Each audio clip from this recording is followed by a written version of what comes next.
Baik, terima kasih. Sebelumnya, perkenalkan nama saya Tisa Sarlina Melati Siombing dengan NIM 240402066. Di sini saya akan mempresentasikan materi kurikulum merdeka.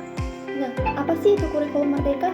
Jadi, kurikulum merdeka adalah kurikulum yang memberikan kebebasan kepada guru dan siswa untuk belajar sesuai kebutuhan, karakter, dan potensi mereka masing-masing.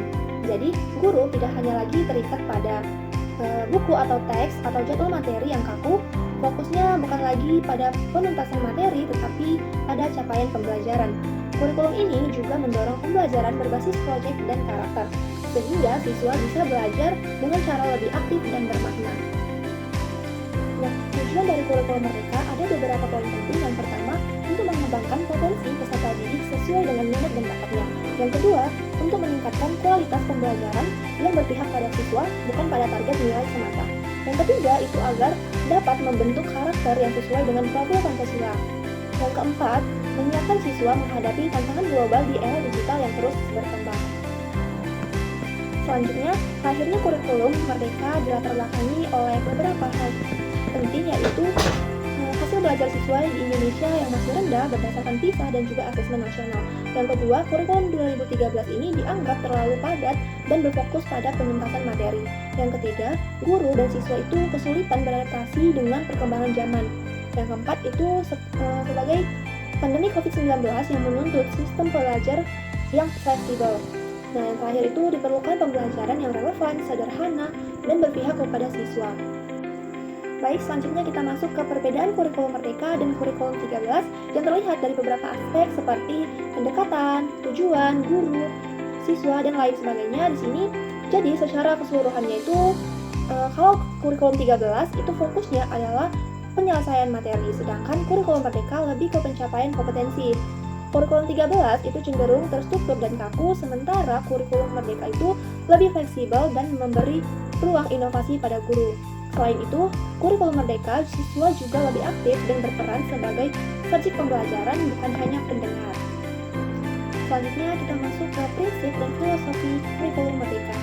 Jadi, filosofi kurikulum merdeka ini diambil dari pemikiran Ki Hajar Dewantara, yaitu pendidikan harus menuntun segala kekuatan kodrat anak agar mereka mencapai keselamatan dan kebahagiaan yang setinggi-tingginya. Artinya, pendidikan tidak boleh memaksa, tetapi menuntun sesuai potensi anak. Nah, di sini prinsip utama kurikulum itu ada 4. Yang pertama, fleksibel dan kontekstual. Artinya, bisa disesuaikan dengan kondisi sekolah dan daerah. Yang kedua, itu berpusat pada peserta didik. Jadi, siswa menjadi lebih fokus utama dalam pembelajaran. Yang ketiga itu berbasis kompetensi, bukan sekadar hafalan. Yang keempat, pembelajaran sepanjang hayat, yang dimana belajar tidak berhenti setelah lulus sekolah. Nah, selanjutnya kita masuk ke profil pelajar Pancasila kurikulum merdeka. Profil pelajar Pancasila adalah karakter dan kemampuan yang dibangun dalam diri peserta didik di kurikulum merdeka yang terwujud dalam 6 dimensi. Yang pertama itu beriman dan bertakwa, yaitu beriman dan bertakwa kepada Tuhan Yang Maha Esa. Artinya siswa memiliki akhlak yang moral yang baik. Yang kedua, berkebinekaan global, yaitu mampu menghargai perbedaan budaya dan pandangan. Yang ketiga, bergotong royong, mampu bekerja sama dan peduli terhadap orang lain. Yang keempat, mandiri, bisa mengatur diri sendiri dalam belajar maupun bertindak. Yang kelima itu bernalar kritis, mampu berpikir logis dan memecahkan masalah. Yang terakhir, kreatif, jadi mampu menciptakan ide-ide baru dan juga inovatif. Baik, selanjutnya kita masuk ke proyek T5 dan contoh kegiatannya. T5 atau proyek penguatan profil pelajar Pancasila ini adalah bagian penting dari kurikulum merdeka yang menekankan pada penguatan karakter. Sekolah diberikan keleluasan menentukan tema dan kegiatan sesuai kebutuhan siswa dan konteks lokal. Nah, contohnya itu tema kewirausahaan, di mana siswa belajar berkreasi dan berbisnis kecil-kecilan. Nah, lalu ada tema gaya hidup berkelanjutan, itu untuk menumbuhkan kesadaran terhadap lingkungan. Selanjutnya tema kearifan lokal, di mana siswa itu supaya mengenal budaya daerahnya sendiri. Dan yang terakhir, ada tema Bhinneka Tunggal Ika untuk menumbuhkan semangat persatuan di tengah keberagaman. Nah, selanjutnya kita masuk ke struktur kurikulum merdeka atau CP dan ATP.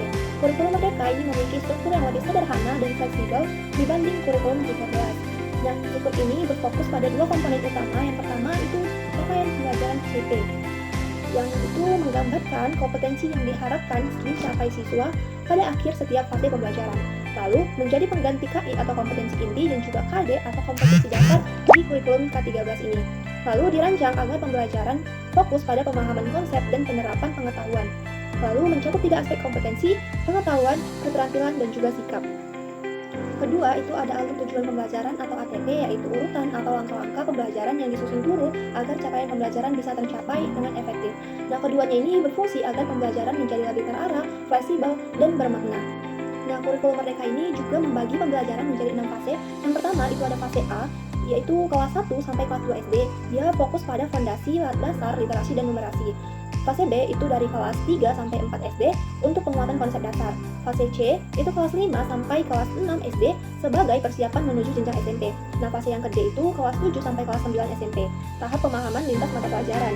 Nah, fase yang E itu kelas 10 SMA untuk menentukan minat dan eksplorasi dirinya. Lalu dan di akhir fase F ini kelas 11 dan kelas 12 SMA, yaitu tahap pendalaman minat dan persiapan masa depan. Nah, selanjutnya kita masuk ke unggulan dan tantangan kurikulum Merdeka, yang mana keunggulannya yaitu fleksibel dan menyesuaikan kebutuhan siswa.